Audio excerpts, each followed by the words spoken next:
Hey guys, I'm actually still at school for once. Y'all are at connection, so I decided to go ahead and film this. I wanted to do two problems from the homework real quick, just as a review of substitution that we learned today. So the first situation you're going to get is in when both equations in the system are set to y-intercept, or in y-intercept form, which means you have y equals and y equals. Well, if y equals this and y equals this, we talked about in class today how that means that they're equal to each other.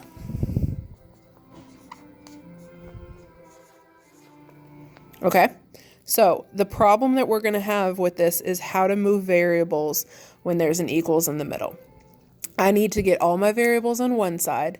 I need to get all my numbers on the other.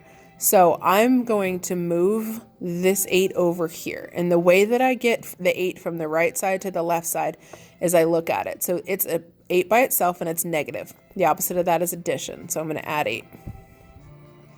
Add 8. That brings this down. I bring down my x. Negative 6 plus 8 is positive 2 equals 2x. And I already have this crossed off, so I'm done here. Well, again, I have variables on both sides. I have a number here, so I need to move my variable over here.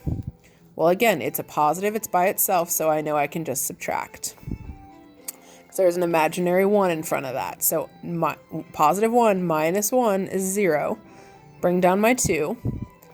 Positive 2 minus 1 equals positive 1. So x is equal to 2.